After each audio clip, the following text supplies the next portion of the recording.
She said, "If you demand a paternity test, it means you're toxic and I'm leaving." I replied, "I understand."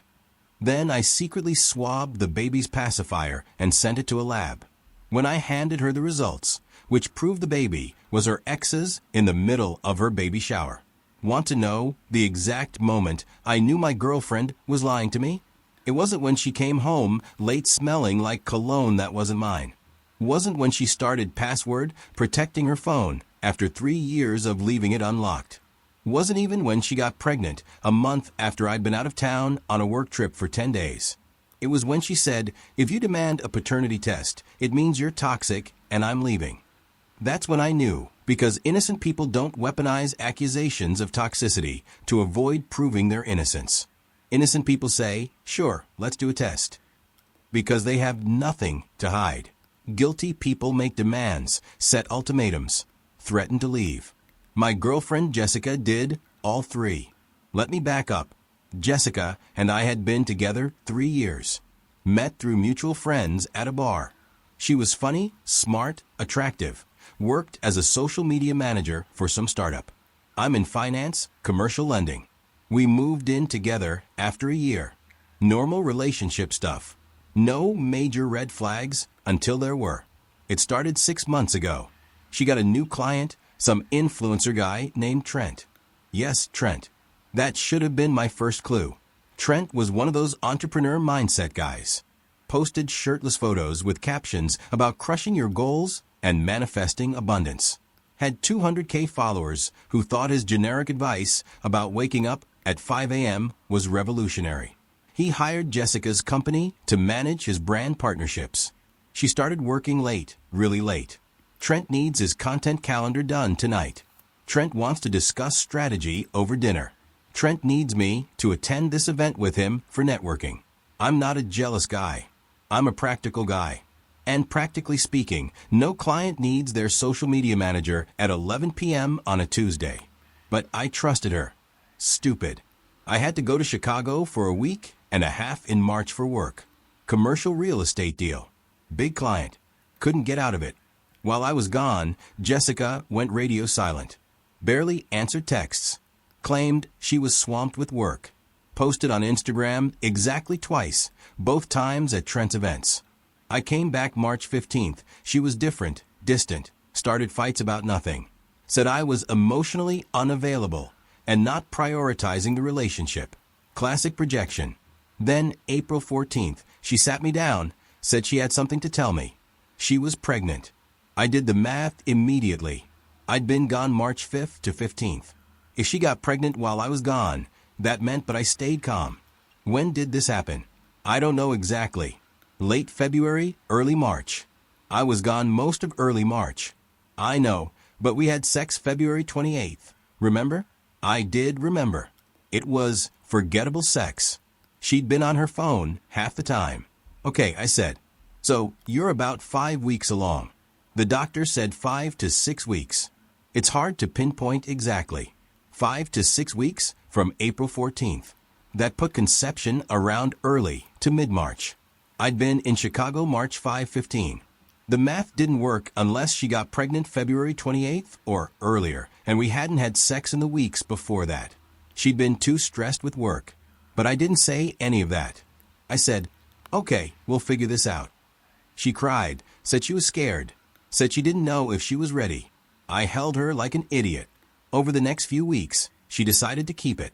Said she couldn't go through with an abortion, which was fine. Her body, her choice. But I had a choice too. The pregnancy progressed. Morning sickness, cravings, mood swings, all the standard stuff. But things fell off. She was secretive about doctor appointments. You don't need to come to everyone. When I insisted on going to the 12-week ultrasound, she seemed annoyed. At the appointment, the tech asked about the due date. Jessica said December 15th. I did the math. That put conception around mid-March. I'd been in Chicago March 5-15. We'd had sex February 28th. If conception was mid-March, that was 2 weeks after I left. 2 weeks while I was gone. I asked the tech, how accurate are due dates? Plus or minus 2 weeks usually. It's an estimate based on fetal size. So, The baby could have been conceived anytime from late January to mid-March. That 2-week window, that's what she was banking on. I brought it up casually. Should we do one of those early paternity tests just to have everything documented? Her face changed. Why would we need that? Just standard practice. Good to have medical records complete. Are you saying you don't think it's yours? I'm not saying anything. I'm saying it's smart to have documentation. That's __up. You don't trust me. It's not about trust. It's about being thorough. No, it's about trust. If you trusted me, you wouldn't need a test. If you have nothing to hide, the test shouldn't be a problem. That's when she said it. If you demand a paternity test, it means you're toxic and I'm leaving. Just like that. Ultimatum, no discussion. Agree to accept her word or lose her. I looked at her, really looked at her, saw the defensiveness, the guilt, the fear, and I said, I understand. She relaxed, smiled, hugged me. Thank you. I knew you'd see reason. We're going to be great parents. I nodded, hugged back, started planning. That night, I did research at home paternity tests. Completely legal. No permission needed from the mother. Just need baby's DNA and father's DNA. Results in 3 to 5 business days. Admissible in court in most states. But I had to wait. Baby wasn't born yet. Couldn't test until birth. So I waited. Played the supportive boyfriend. Went to doctor appointments. Held her hand during ultrasounds. Painted the nursery. Built the crib. All of it. The nursery was painted a soft blue. Jessica picked out bedding with little elephants. I assembled the crib, the changing table, the rocking chair, made it look perfect.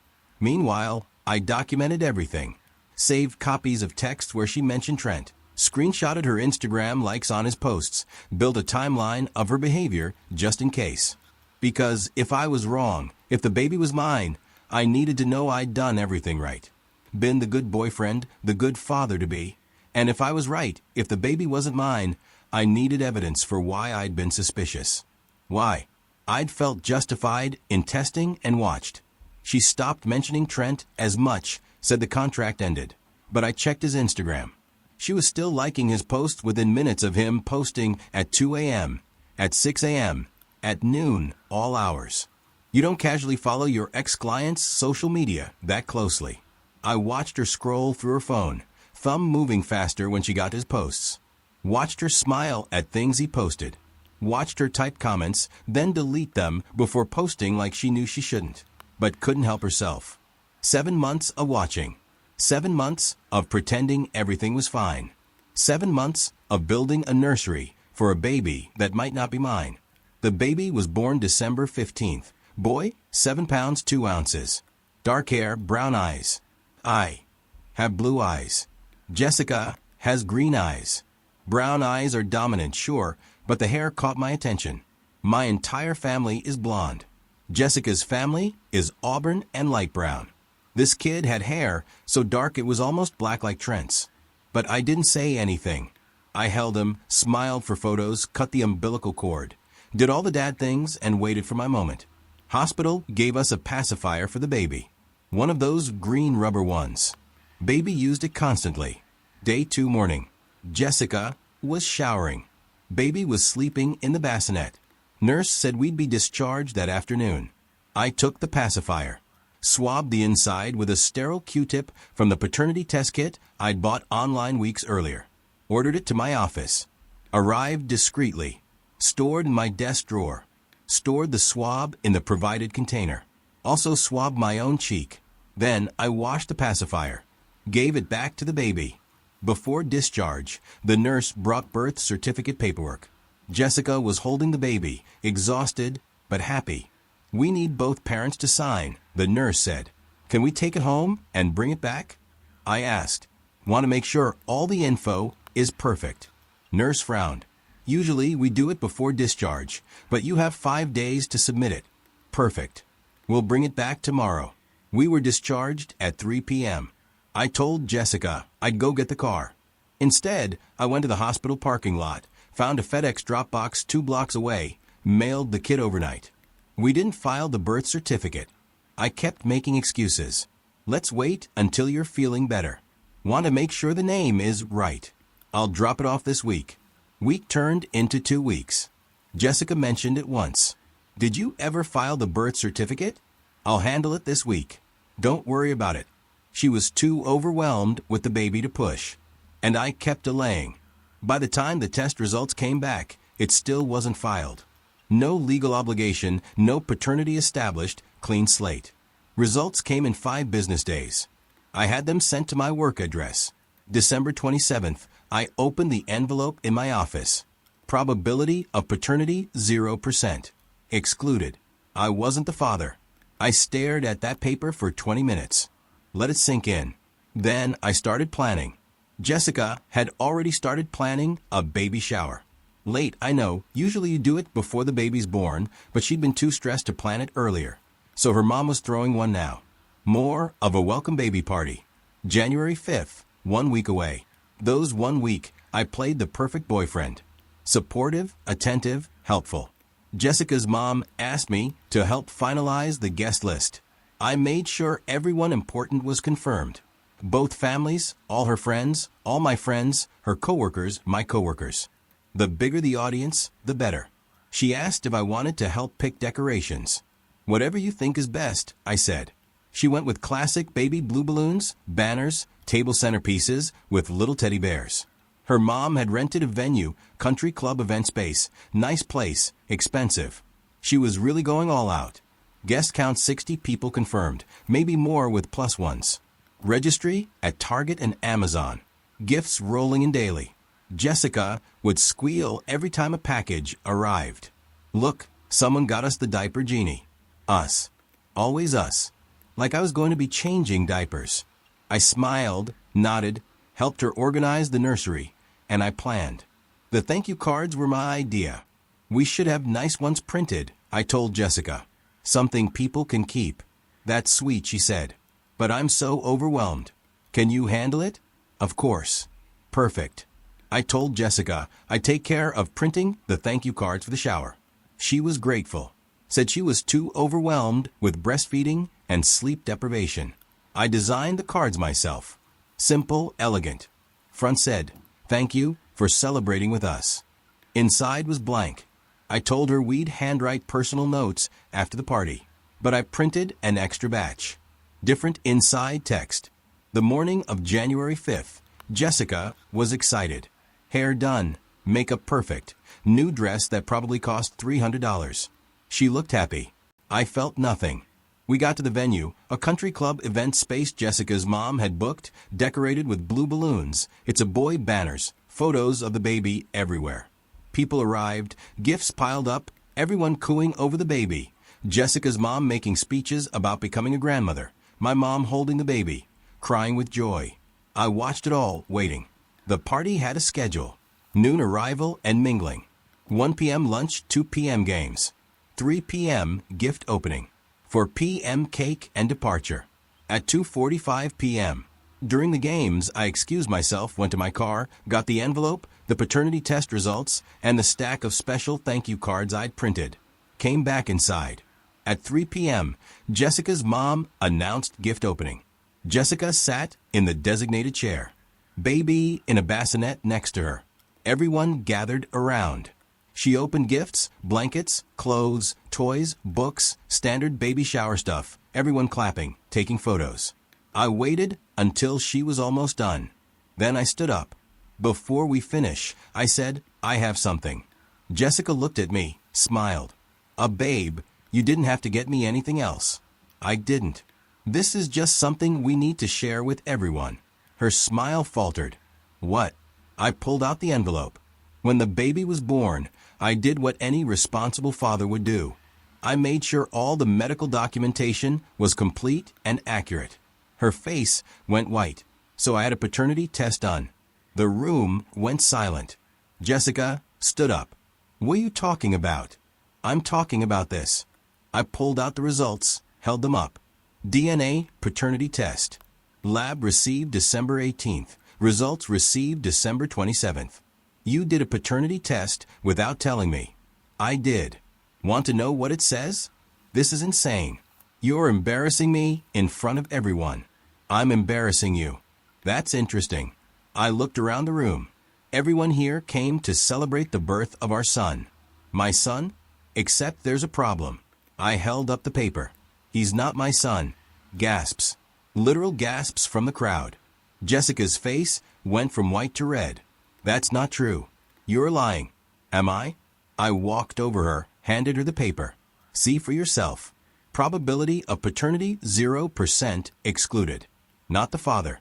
She stared at it, hand shaking. Her mom rushed over. What is this? What's going on? Your daughter cheated on me, got pregnant with someone else's baby, and has been letting me think it's mine for 7 months. Jessica started crying. This isn't real. These tests can be wrong.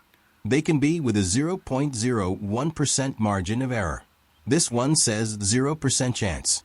That's not wrong. That's definitive. My mom stood up, looked at Jessica, looked at me. Is this true? According to the lab. Yes, I am not the biological father of this child. Jessica's friends started whispering, taking out phones. This was going to be on social media within minutes. How did you even get the test done? Jessica demanded. Legally. Swabbed the baby's pacifier, swabbed my own cheek, sent it to a lab. They did their thing. You can't do that without my permission. Actually, I can. Fathers have the right to determine paternity. No mother's permission required. It's completely legal. Her dad stood up. Who's the father? Jessica looked at the floor. Would it be Trent? I asked. Your ex-client? The influencer guy you were spending all those late nights with? She closed her eyes, didn't deny it. I'll take that as a yes. The room erupted. People talking over each other. Jessica's mom crying. My mom demanding answers. Friends filming on their phones. I pulled out the stack of cards, the special thank you cards. I took the liberty of preparing these for everyone. I started handing them out. Since you all came here to celebrate, people open them, read them. Inside, I'd printed, "Thank you for coming to celebrate what we thought was a joyous occasion. Unfortunately, DNA testing has revealed that this child is not mine. Jessica has been unfaithful. The father is another man. I will not be financially or emotionally responsible for this child. All gifts intended for me should be returned. I apologize for the deception, though it was not mine," followed by a copy of the paternity test results. Smaller print, but legible. People stared at the cards, looked at Jessica, looked at me. "You're a __ psychopath," Jessica spat. "I'm a guy who got cheated on and decided not to raise another man's kid. If that makes me a psychopath, so be it." I turned to my mom. "We're leaving." She nodded, put the baby back in the bassinet, walked over to me. I looked at Jessica one more time. "For the record, when you said if you demand a paternity test, it means you're toxic and I'm leaving. You were right. I am toxic to liars and cheaters." Then I walked out. My mom followed. So did my dad. So did my brother. My friends. Half the room emptied behind me. Jessica was left standing there crying, holding the baby, surrounded by her family and friends who now knew the truth. Outside, my mom hugged me. "I'm so sorry." "Don't be. I'm glad I found out." "What are you going to do?" "Legally? Nothing. He's not my kid. I'm not on the birth certificate. I refused to sign it until I got the paperwork sorted, which I kept delaying. No legal obligations. And financially, I paid for nothing. She wanted to keep her independence. So everything baby-related is in her name. Apartment lease is mine. She's not on it. She'll have to find a new place. You really thought this through? When someone tells you they'll leave you if you ask for proof, you better believe I thought it through. The next week was chaos. Jessica tried calling. I blocked her. She tried texting. Blocked. She tried emailing spam folder. Her mom tried calling. You humiliated her. You're a monster. She cheated on me and tried to pass off another man's baby as mine, but I'm the monster. You did this in public, in front of everyone. She lied to me in private for 7 months. I figured public truth was fair. Her dad tried a different approach. Look, I get it. You're angry, but this affects the baby. He's innocent. You're right. He is innocent, and his father should step up and take care of him. That father's Trent, not me. Trent doesn't know. Then Jessica should tell him, not my problem. Her friends tried the social media route, posted about me, called me every name in the book. Toxic, abusive, cruel, manipulative. One of her friends, Melissa, posted a thread on Twitter. Men who demand paternity tests are insecure and controlling. If you loved her, you'd trust her. This man humiliated my friend at her baby shower because he's a narcissist who can't handle not being the center of attention. Got 50K likes. Comments agreeing. Men are trash. This is why women don't trust men. Paternity tests should require consent from both parents. Another friend posted on Instagram, "My girl Jessica is going through hell because her toxic ex couldn't accept that she's a strong, independent woman. He ambushed her at a party to publicly shame her. This is abuse." That one got shared to Facebook, then TikTok. Someone made a video. Story time. Man ruins baby shower with fake paternity test.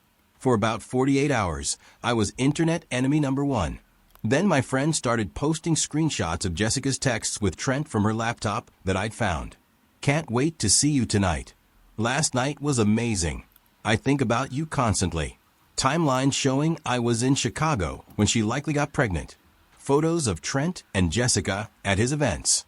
Standing way too close. His hand on her lower back. Her looking at him the way she used to look at me. And the paternity test full resolution. Lab name visible, date visible, results clear. Within 24 hours, the narrative flipped. Oh, underscore, he actually had proof. Wait, she really cheated? If the test is real, he had every right. She literally tried to baby trap him. Melissa deleted her thread. Too late. Screenshots exist forever. Instagram friend deleted her post. Changed her bio to private. The TikTok video got flooded with comments. Update your story. He was telling the truth. This aged like milk. Delete this sis.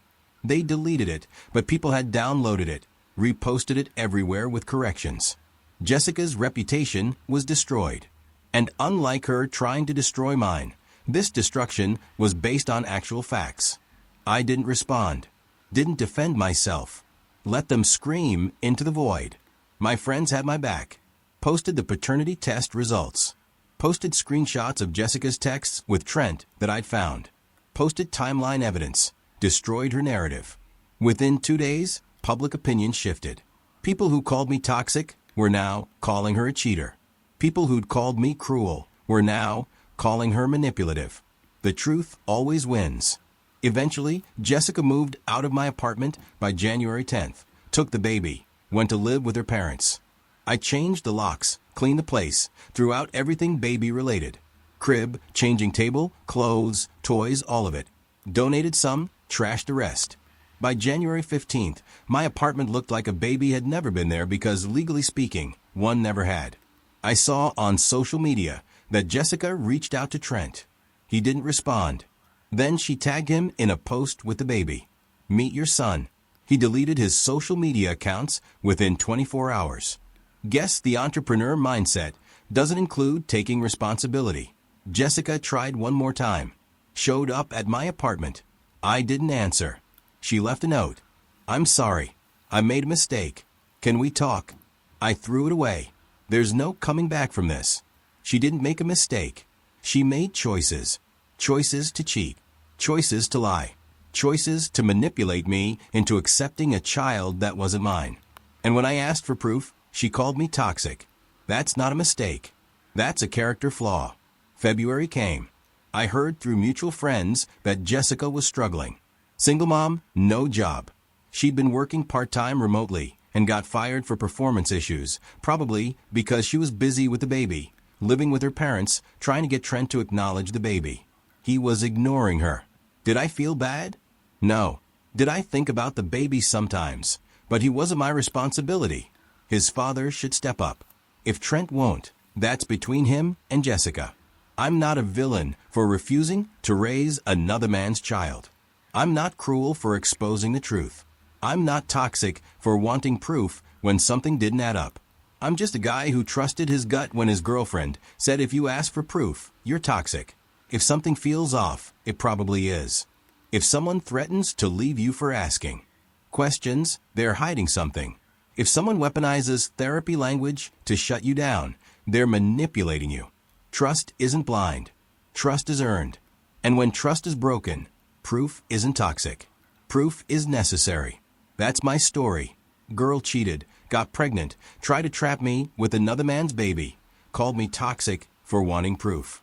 I got proof secretly, exposed her at the baby shower, left her to deal with the consequences. Some people think I went too far. Should have told her privately. Should have handled it better. To those people, I say she had 7 months to tell me the truth. She had multiple opportunities when I asked about paternity testing. She chose to lie every time. She chose to double down. She chose to call me toxic for protecting myself. I just chose when and where to reveal what I'd learned. And I chose a venue where everyone who'd been lied to could learn the truth at the same time. Fair? Maybe not. Satisfying? Absolutely. Would I do it again in a heartbeat? January. Now I'm dating again.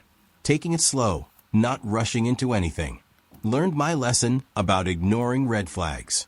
And if anyone ever tells me asking for proof means you're toxic, I'm walking away immediately because that sentence is proof enough. Proof that they're hiding something. Proof that they think I'm stupid enough to fall for manipulation. Proof that they're not worth my time. Jessica can raise Trent's baby.